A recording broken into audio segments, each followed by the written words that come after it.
శ్రీమాత్రే నమ. జై గురు దత్తాత్రేయ నమ. ఈ వీడియోలో మనం ఫిబ్రవరి 25వ తారీఖు నుండి మార్చి 2వ తారీఖు మధ్యలో జరగబోయే వార ఫలితాలు ధనుస్సు రాశి వారికి ఏ విధంగా ఉండబోతున్నాయి అన్న విషయాన్ని మనం పరిశీలిద్దాం. ధనుస్సు రాశి వారికి మరి ఈ వారం అంతా కూడా ధనయోగాలతో ప్రారంభం అవడం జరుగుతుంది. సో ఒక్కొక్క వారం ఈ గ్రహాల స్థితిని బట్టి జాతకుడికి అతనికి ఆ వారం ధనయోగం అవుతుందా, లేదంటే నష్టాల పరంగా వెళ్తూ ఉంటాడా, లేదా ఏదన్నా వ్యసనాల మీద ఆసక్తి పెంచుకుంటాడా, లేదంటే ఎక్కువ చెడు వార్తలు వింటాడా అన్న విషయాన్ని ఈ వార ప్రారంభంలో ఉన్నటువంటి గ్రహాల స్థితి చెప్తూ ఉంటాం. ఇప్పుడు ఈ వారం జాతకుడికి 2 గ్రహాలు ధనస్థానంలో ఉన్నాయి. అంటే దాన్ని బట్టి ధనం 2 మార్గాల ద్వారా వస్తుంది. జాతకుడు కుటుంబ విషయాల్లో, ఆర్థిక విషయాల్లో చాలా అనుకూలంగా ఉంటాడు. అయితే ఒక వారంలో ఎక్కువ ఇబ్బందులు ఉన్నాయంటే 6వ స్థానంలో ఏమన్నా గ్రహాలు ఉంటే జాతకుడికి కోర్టు సమస్యలు, రుణ బాధలు, అప్పిచ్చిన వాడేమో గట్టిగా నిలదీయడం, ఏదో ఒక పెనాల్టీ కట్టడం, లేదంటే ట్రాఫిక్లో వెళ్తుంటే పోలీసులు పట్టుకోవడం, ఇవన్నీ 6వ స్థానంలో ఉన్న గ్రహాల వల్ల జరుగుతాయి.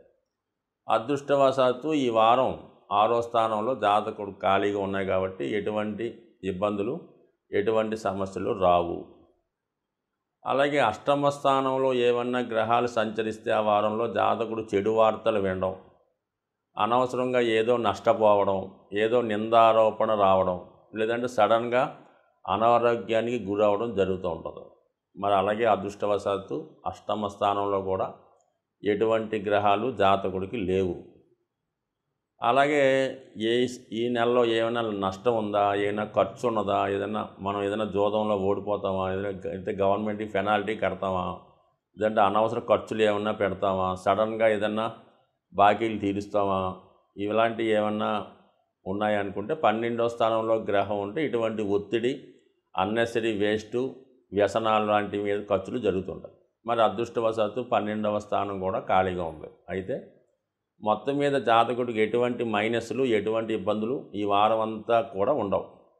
అయితే కేవలం అదృష్టం కలిసి రావాలంటే 5వ స్థానం, సంతాన అభివృద్ధి, శుభవార్తలు, 5వ స్థానంలో గురువు ఉండడం వల్ల ఖచ్చితంగా మీ పూర్వపుణ్యం వల్ల మీ పిల్లల యొక్క అభివృద్ధి, శుభవార్తలు వినడం, అలాగే మీ యొక్క టాలెంట్కి తగినటువంటి ఫలితం రావడం జరుగుతుంది. అంటే అదృష్టం పంచమంలో ఒక శుభగ్రహం ఉంటే ఆ వారం అంతా కూడా సక్సెస్ఫుల్గా ఉంటుంది. గురువు పంచమంలో ఉన్నాడు కాబట్టి ఖచ్చితంగా జాతకుడికి మంచి ఫలితం రావడం జరుగుతుంది. ఇక ధనస్థానంలో 2 గ్రహాలు ఉన్నాయి కదా మరి. అయితే మనకి ఏ ఫలితం ఇవ్వాలన్నా, ఏ ఫలితం ఇవ్వకూడదన్నా శని యొక్క అనుగ్రహం జాతకుడికి ఉండాలి కదా. అటువంటి శని భగవానుడు ఆల్రెడీ మనకి చాలా కాలంగా అనుకూలమైన స్థానంలోనే ఉండడం జరిగింది. అంటే ఏ పని జరిగినా, ఒక నష్టం జరిగినా, ఒక లాభం జరిగినా దానిని అనుకూలంగా మార్చే శక్తి శని భగవానుడికి ఉంటుంది. ఉదాహరణకు మరి అటువంటి శక్తి 3వ స్థానంలో ఉన్నటువంటి శని భగవానుడు మిమ్మల్ని ఎటువంటి కష్టాన్నైనా, ఎటువంటి నష్టాన్నైనా దాన్ని లాభంగా మార్చే స్థితిలో మరి శని భగవానుడు ఉన్నాడు కాబట్టి నో ఫియర్. ఇక కేవలం ఆర్థిక సంబంధించిన విషయాల్లో కుజుడు ఉచ్చస్థితిలో ఉండడం వల్ల జాతకుడికి మరి ప్రభుత్వ ఉద్యోగంలో ఉన్న వాళ్ళకి ప్రమోషన్ లాంటి అభివృద్ధి రావడం, అలాగే ఆధ్యాత్మిక రంగంలో ఉన్నటువంటి వాళ్ళు కొందరు ఉంటారు. అంటే వాళ్ళు ధనం సంపాదిస్తున్నా కూడా న్యాయవాదులు, ఉపాధ్యాయులు, ఎండోమెంట్స్ డిపార్ట్మెంట్లో పనిచేస్తున్న వాళ్ళు, అలాగే న్యాయశాఖలో, వైద్య శాఖలో, అలాగే ప్రైవేటుగా ఈ జాతకాలు, జ్యోతిష్యం, వాస్తు, ప్రవచనాలు, యజ్ఞాలు, హోమాలు చేస్తున్నటువంటి అంటే దైవిక సంబంధించిన వృత్తిలో ఉన్న వాళ్ళందరికీ కూడా వాళ్ళ యొక్క వాక్కుకి విలువ పెరుగుతుంది.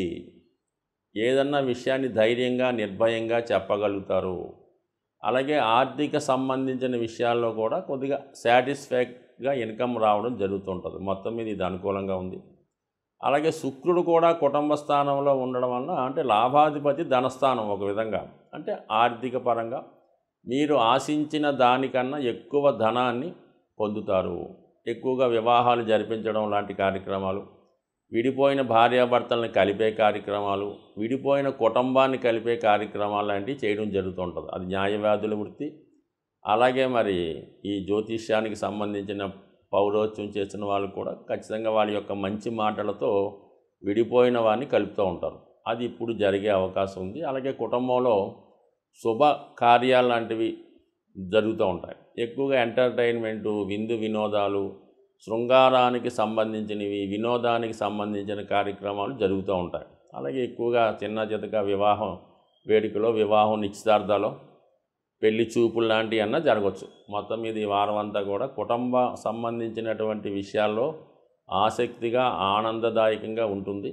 అలాగే మనీ విషయంలో కూడా కొంత అతిగానే ధనాన్ని ఖర్చు పెట్టడం జరుగుతూ ఉంటుంది. సో ఏదైనా ఈ రాశి వారికి ఈ వారం అంతా ఆనందకరంగా, చాలా అనుకూలంగా ఉన్నది.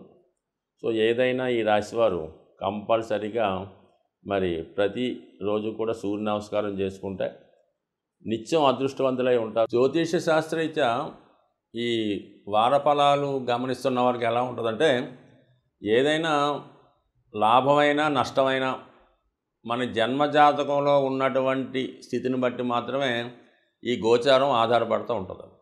జాతకుడి యొక్క జన్మజాతకంలో వివాహానికి అనుకూలమైన టైం నడుస్తుంది.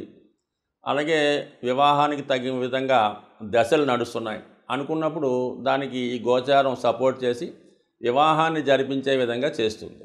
సో అలాగే ఉద్యోగ సంబంధించిన విషయాలు కూడా ఏదైతే జాతకంలో ఉంటాయో జాతకుడు అదే అనుభవించగలుగుతూ ఉంటాడు. అయితే ఓవరాల్గా ఎలా ఉంటుందంటే, ఈ గ్రహస్థితిలో ఒక గ్రహం బలంగా ఉన్నప్పుడు ఆ కారకత్వాలు సంబంధించిన వాళ్ళకి అనుకూలంగా ఉంటుంటుంది. ఉదాహరణకి ఏంటంటే, గోచారరీత్యా గురువు బలంగా ఉన్నప్పుడు ఉపాధ్యాయులకి, న్యాయవాదులకి, ఆధ్యాత్మిక వృత్తిలో ఉన్న వాళ్ళకి, ఎండోమెంట్స్ డిపార్ట్మెంట్ వారికి కామన్గా అనుకూలంగా ఉంటుంది.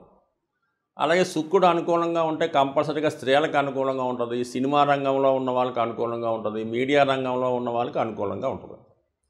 అలాగే కుజుడు అనుకూలంగా ఉచ్చస్థితిలో ప్రస్తుతం సంచరిస్తున్నాడు కాబట్టి కామన్గా ఈ స్థిరాస్తి సంబంధించినటువంటి వ్యవహారాలు చేస్తున్న వాళ్ళకి, అలాగే రియల్ ఎస్టేట్ వ్యాపారం చేస్తున్న వాళ్ళకి, రాజకీయ రంగంలో ఉన్న వాళ్ళకి, అలాగే పోలీస్ డిపార్ట్మెంటు అంటే అన్ని యూనిఫారం వేసుకుంటూ దేశ రక్షణకి సంబంధించిన కార్యక్రమంలో ఉన్న వాళ్ళకి 100% ప్రస్తుతం కుజుడు ఉచ్చులో ఉన్నాడు కాబట్టి కామన్గా ఈ వర్గం అందరికీ కూడా బాగుంటుంది. శని భగవానుడు కూడా ఒక విధంగా స్వక్షేత్రంలో ఉన్నాడు. అంటే కొన్ని రాశులకి ఇబ్బంది పెట్టినా వ్యక్తిగతంగా శని బలవంతుడై ఉన్నాడు కాబట్టి ఇండస్ట్రీస్ అన్నీ చాలా అనుకూలంగా ఉంటాయి. సో అలాగే ఏంటంటే, ఈ ఎవరైతే కష్టపడి జీవితంలో పనిచేస్తుంటారో వాళ్ళకి డెవలప్మెంట్ అనుకూలంగా ఉంటుంది. ఒక విధంగా పని కొట్టే సోమరిపోతులకు ఖచ్చితంగా ఇబ్బంది పడుతూ ఉంటుంది.